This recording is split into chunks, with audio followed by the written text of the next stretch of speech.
SSC চাকরি খেয়েছে CPIM ও BJP, এমনই অভিযোগ তুলে গাইঘাটায় তৃণমূল ছাত্র পরিষদের প্রতিবাদ মিছিল। আদালতের নির্দেশে প্রায় 26,000 এসএসসির শিক্ষিকা এবং শিক্ষাকর্মীদের চাকরি বাতিল হয়েছে।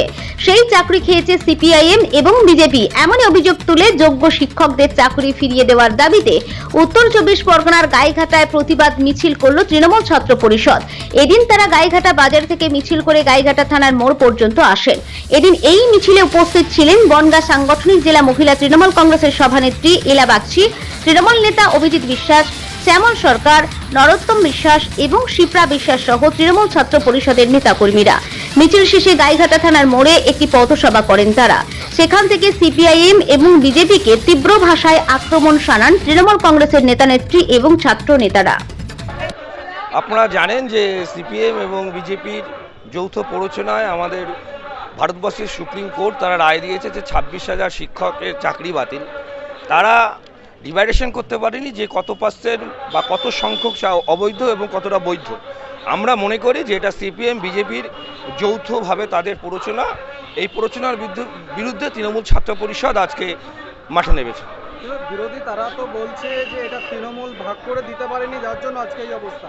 এটা সম্পূর্ণ বাজে কথা। এটা আইন অনুগ ব্যবস্থার মধ্যে রয়েছে। এরা পশ্চিমবঙ্গ সরকার, মমতা বন্দ্যোপাধ্যায় সবসময় চায় যে চাকরি প্রত্যেকেরই থাকুক। আপনারা জানেন এবং আপনারা মিডিয়ার মাধ্যমেও বিভিন্ন সাধারণ মানুষকে দেখিয়েছেন যে মমতা বন্দ্যোপাধ্যায় চাকরিহারা শিক্ষকদের সাথে তিনি বসেছেন, তিনি আলোচনা করেছেন এবং তিনি বলেছেন যে তিনি থাকতে কারো চাকরি যাবেন না। আপনারা কি মানছেন যে দুর্নীতি হয়েছে? আমরা মনে করি যে কোথাও দুর্নীতির সাথে যুক্ত আছে কিনা সেটা তো আমরা বলতে পারবো না।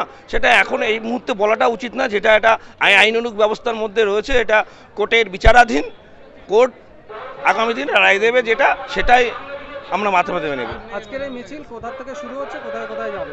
আমরা এই মিছিল আজকে গাইঘাটা বাজার থেকে শুরু করে বাজার সংলগ্ন মাঠ আমরা ঘুরে আমরা এখান থেকে থানার মোড়ে গিয়ে আমরা শেষ করব এবং সেখানে আমরা একটা পথসভার মাধ্যমে আজকের এই বিক্ষোভ কর্মসূচি আমরা সমাপ্ত করব।